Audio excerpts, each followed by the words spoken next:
we studied that he packed up all of his things and all of his family and gathered all of these people together. They had chariots, they had wagons that had been given to them by Joseph from Egypt. They had their own wagons. They packed up their tents. They packed up all of their goodies. They packed up their animals. They're bringing everything. We have a caravan coming to Egypt that is large.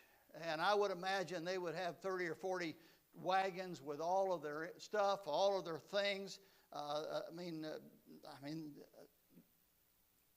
Pharaoh told them to not worry about their stuff. Well, they brought their stuff with them. And so they're headed to Egypt. Well, they stopped last week at Beersheba, which is the home of Isaac before Isaac died. And at Beersheba is a special place. That was where Jacob beat his brother out of his birthright, kind of cheated his brother out of his birthright. And then he lied to his father to get the blessing.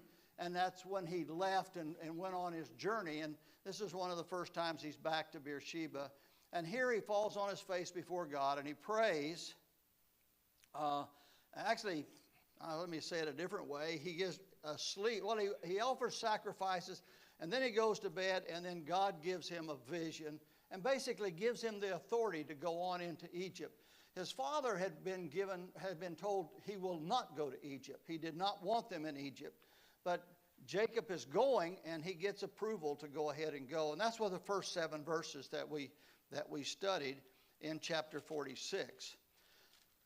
Today, we're going to list the people that go there. And so I'm not going to go into any great details of these verses. In your notes, I give you the meanings of the names of some of the children and just kind of put things together. But we have the family, Jacob's family is now all going to be in Egypt. Chapter 47, we will find that they're all there. So today we'll go back and look at the family. We have Leah, which was the wife of Jacob first, and we have her handmaid Zilpah. Then we have Rachel, and that's the one that Jacob loved. That's the one he spent all of his life with. He spent all of his time with. Anytime he visited these others, he had to get her approval, I think. And anyways, and then there was Bilhah. And so what we're going to have is these children are all going to be from these families. And so Leah had Reuben first. She had Simeon. She had Levi. And she had Judah. And Bilhah, Rachel couldn't have children. She was upset, remember, because of Leah having 4 children. So she gives Jacob to Bilhah, and she has Dan and Naphtali. And Leah couldn't have any more children, so she gives him to Zilpah, and they have Gad and Asher. You know, I always joke, Jacob, when he went home after work, he didn't know what home he was going to.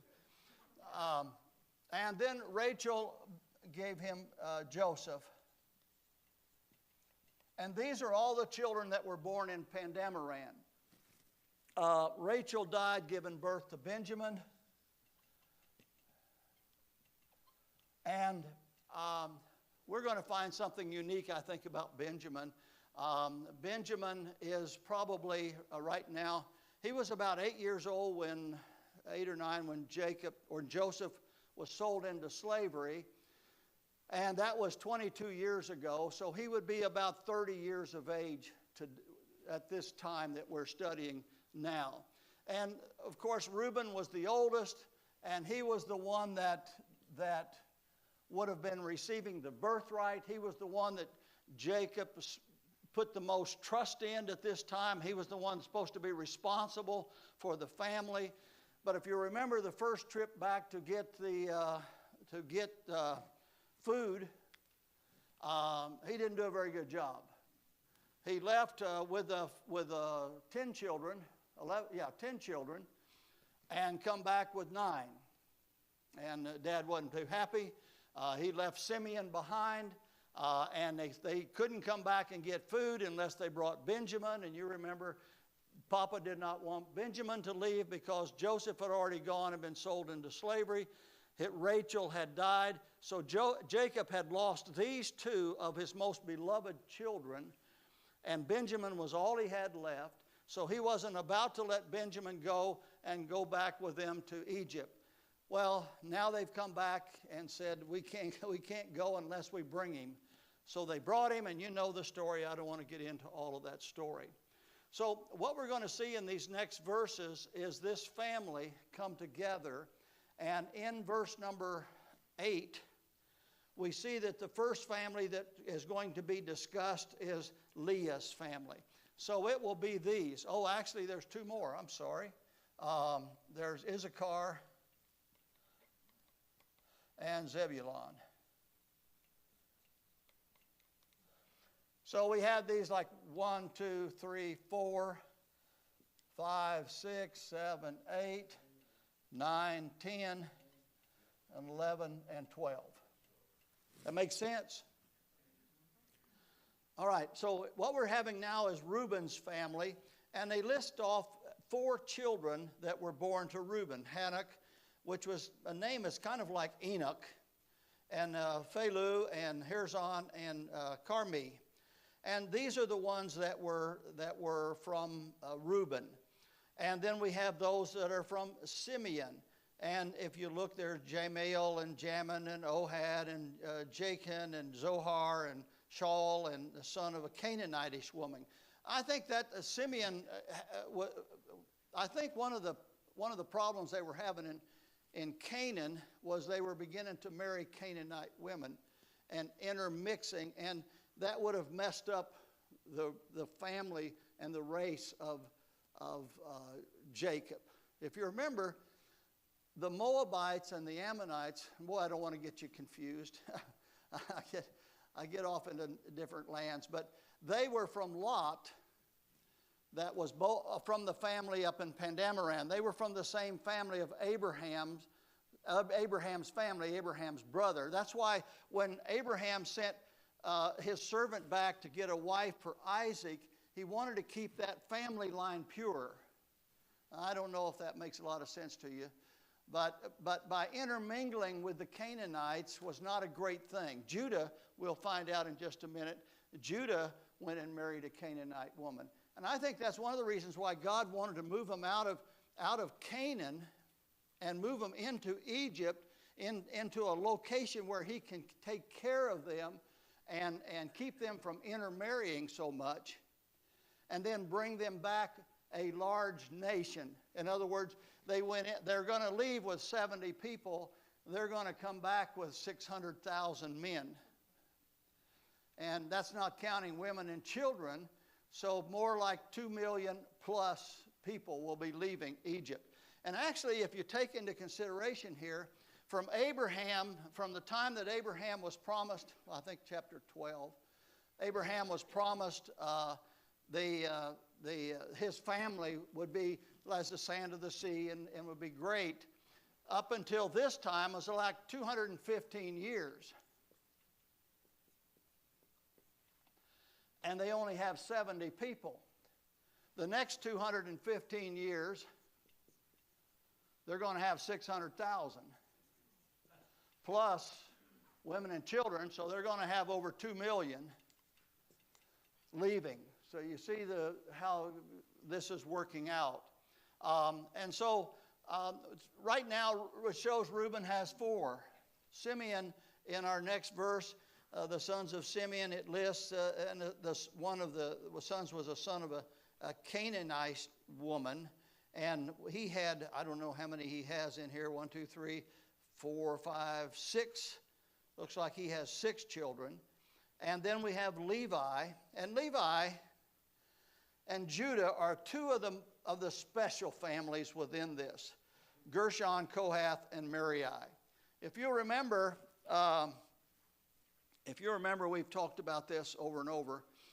In Canaan, in Exodus, when they leave and God establishes a tabernacle and sets them all up in order, Judah will lead the family. You know, they'll have the Ark of the Covenant. Judah will lead the family, and Issachar and Zebulun will be here. Reuben and Simeon and Gad will be down here, and Joseph, Ephraim, and Manasseh and Benjamin will be here, and then you had Dan and Asher and Naphtali will be up here. But around this tabernacle as it moved is the family of Levi, and that was down through here. You had the family of Kohath, which was the family of Moses and Aaron.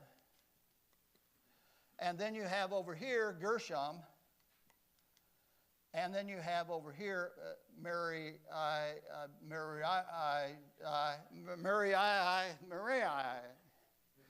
don't know how to pronounce it. It's so simple, you know, Marari. But anyways, we have these families, and these are the Levites that God's going to use to minister to the people as they go through the land. And so these are the children that are listed here.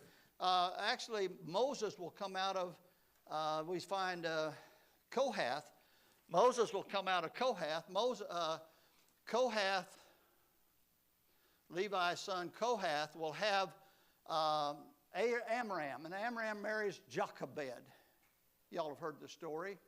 And they have a baby boy named Moses. Now they have Aaron, and then they have Miriam also, but they put Moses in the little ark and put him adrift. So those are people that you know and you've heard about in the Word of God.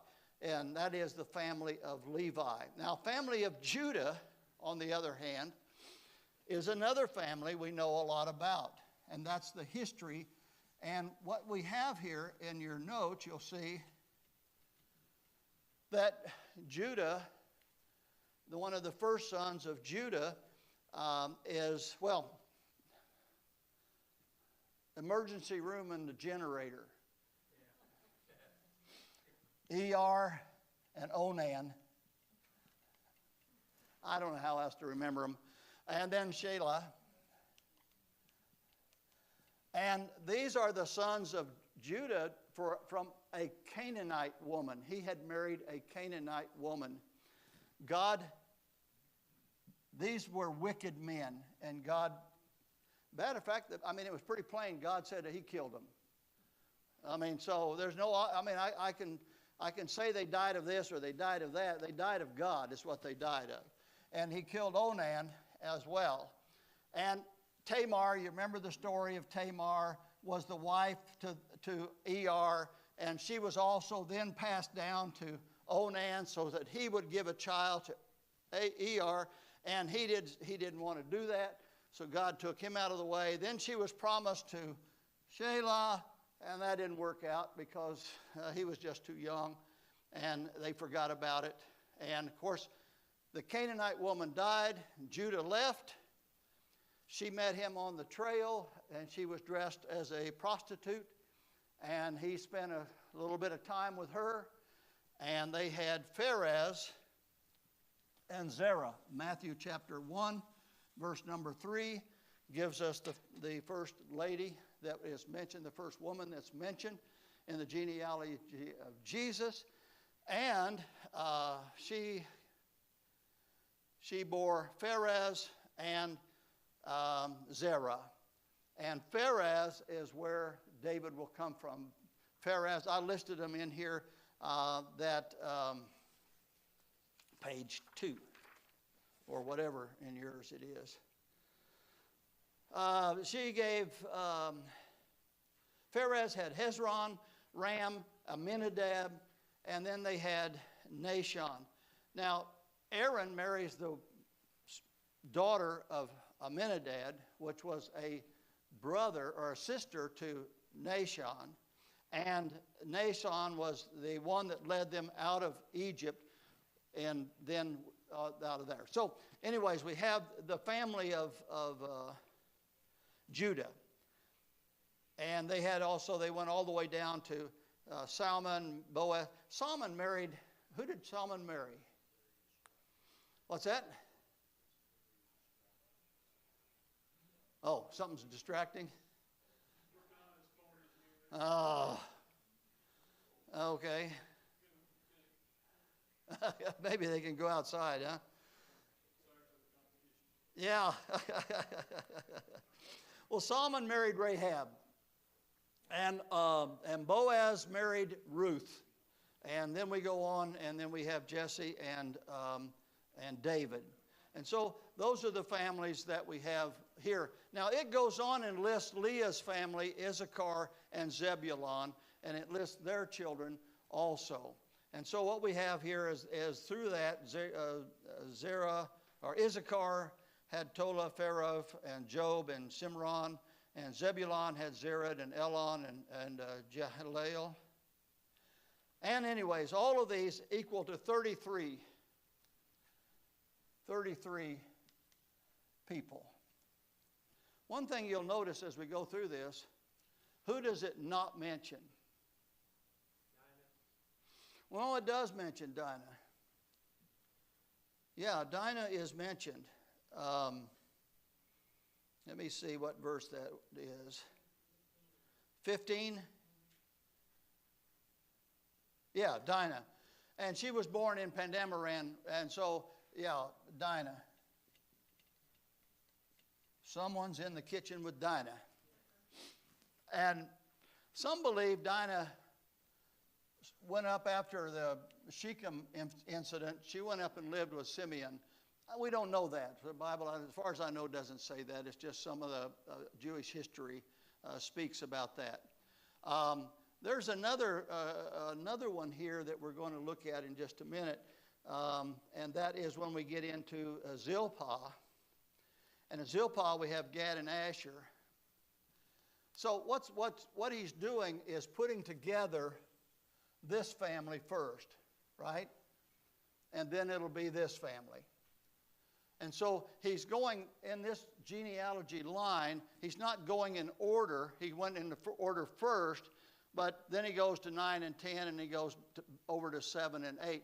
Zilpah and Bilhah were never really considered Jacob's wives. They were more concubines, and they were not the privileges sometimes that they didn't have the same, I don't think, as Leah and Rachel.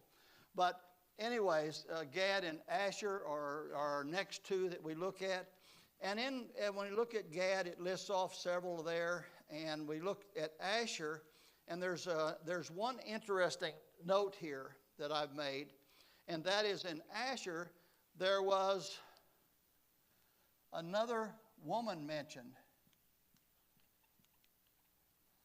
Sarah. Her name means abundance, and so as I searched this in the commentaries and different places to try to figure out why was her name mentioned, and no one really has an answer. Basically, what they are saying is she must have had some importance for her name to be mentioned. The Bible talks about daughters, plural, and we're not seeing daughters when we read this. So these families, I mean, how do you have 70 kids and not have daughters? I mean, we have a family, let me see, your daughter raises registered miniature longhorns. And they have a bull named Wolfgang.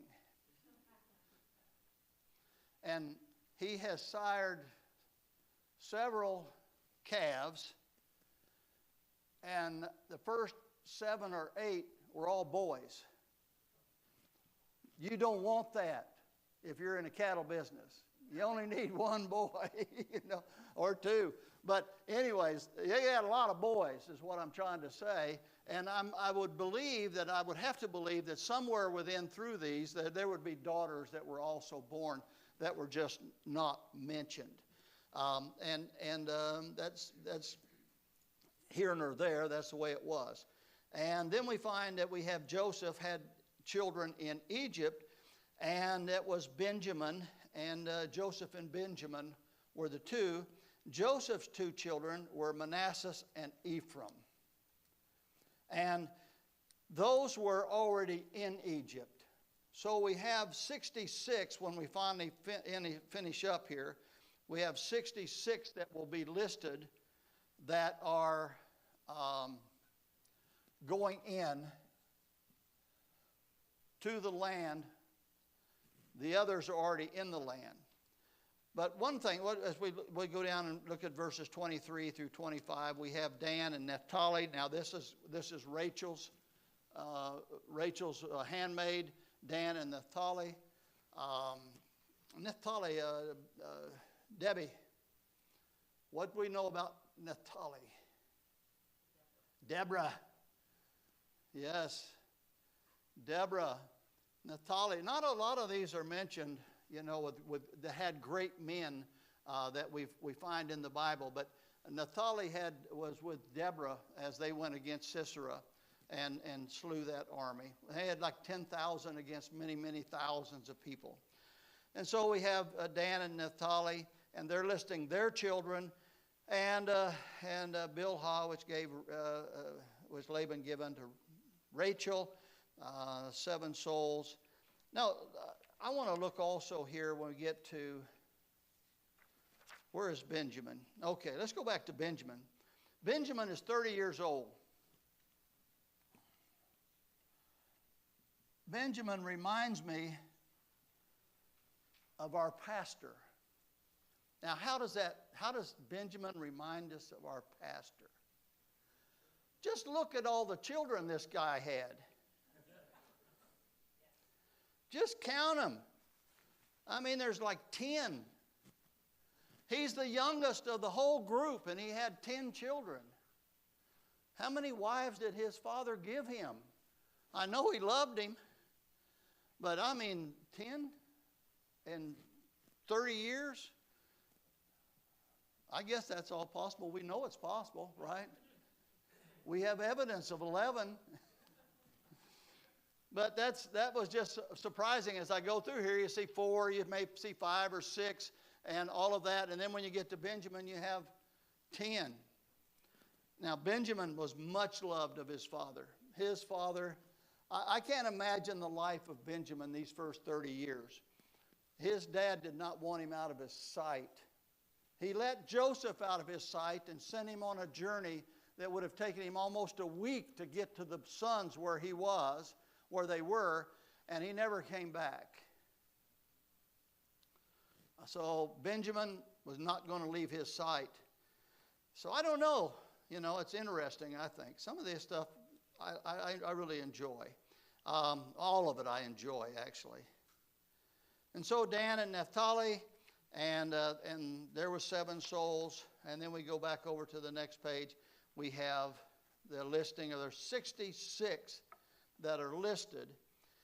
So you have 66, and then you have 3 with Joseph, Manasseh, and Ephraim. So how do we get 70? Well, we don't want to forget Jacob. So Jacob gives them 70. Okay, you get it? Now, when you go to Acts chapter 7 and verse number 14, Stephen says 75. So now you got to research everything and figure that all out. Where do you come up with 75? Well, I don't know. There's a lot of different opinions, so you can go look it up. So now let's go into the last part of our notes and see if I can get through these. If you'll notice, as we get started here in this last section, who does Jacob send ahead Does he send Reuben, the firstborn? We noted a few weeks ago that Judah takes up the lead. Judah, a type of Christ, he said, I will be a surety for Benjamin. What did Reuben say? Let me take the boy, and you can kill my 2 sons. Oh, that makes a lot of sense. You know, if I don't bring them back, kill my children. Well, that's silly. That's not what Jacob wanted to hear. Who wants any of your children to die? You don't want any of them to die. But what Judah said, I will be a surety. And this is what Jesus did for you and for me on Calvary's cross. He became our surety. He gave us our guarantee. We have eternal life through Jesus Christ. So Judah, let's get on with it now. He sent Judah before him unto Joseph to direct his face into Goshen, and there they came into the land of Goshen. So Judah rode ahead. He would have taken a horse or a donkey, more likely a donkey. That's what they used back in that day. They were a lot more durable than the horses. And he would have ridden ahead. Now, understand, Jacob is coming, but he has 70 people, not counting women and children, and perhaps servants that are herding the cattle and the sheep. And so he has this huge group of folks coming, convoy of people that are coming. They're not going to go right into the palace area in Egypt. They are going to go into Goshen. And God has placed him there. If you look on the map, Goshen is at the very far north in Egypt. And it's really a land that's marshy and to some degree. And it's where they're beginning to drain into the Mediterranean Sea. The Nile River is one of the very few, or if not only, river that travels from the south to the north.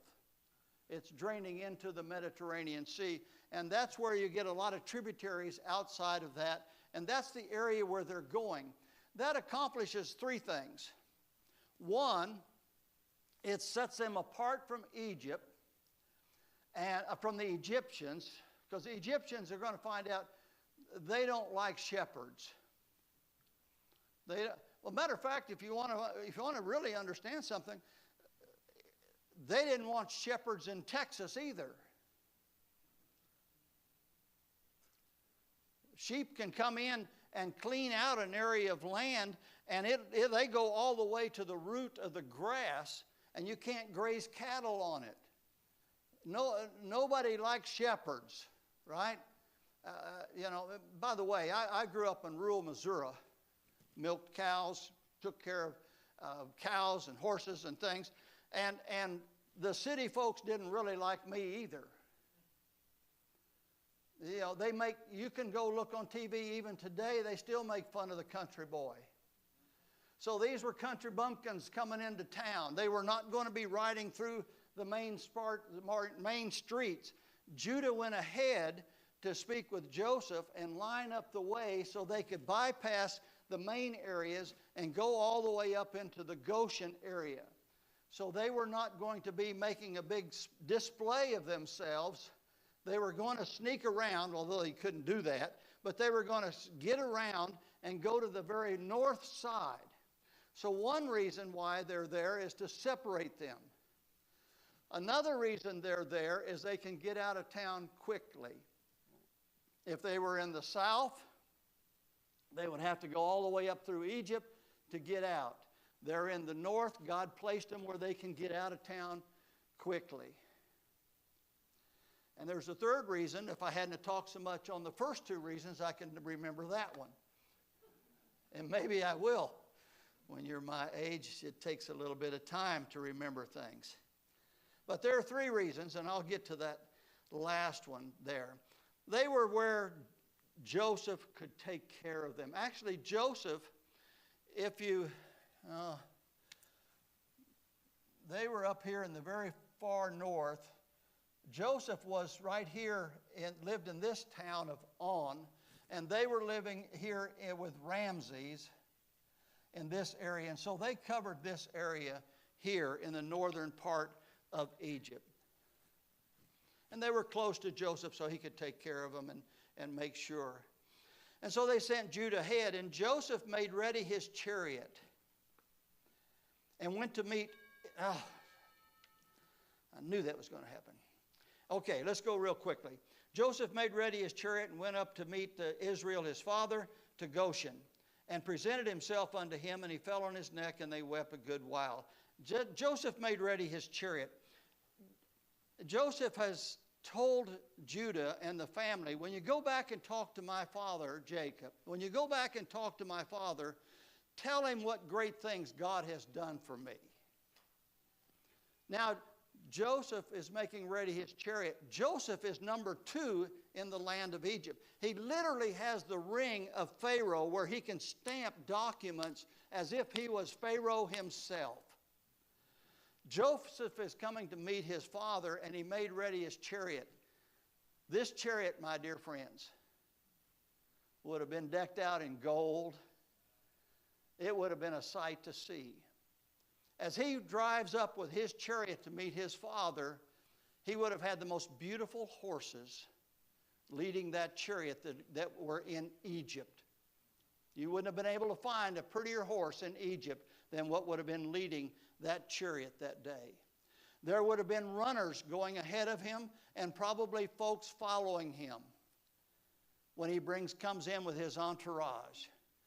When Jacob sees his son Joseph, what did Jacob's last sight, what was his last sight of his son Joseph? He was leaving. What was his next sight? The bloody coat of many colors. And he assumed that an animal, and folks, there's a lot of ways to die, but to be ripped apart by an animal. He had the most horrible thoughts in his mind for 22 years. And now he finds out he's alive. And not only alive, but here he comes. Here he comes. Here he comes. I mean, in all of his glory and all of his splendor. What a proud father Jacob must have been. I can only imagine. And Israel said unto Joseph, let me die, since I've seen thy face, and thou art alive. If you'll notice up here, he fell on his neck. This was not, Joseph did not go up and fall on his father's neck. His father ran to him and fall on his neck. And together, and I can't, the shaking, the tears, the weeping of 2 grown men,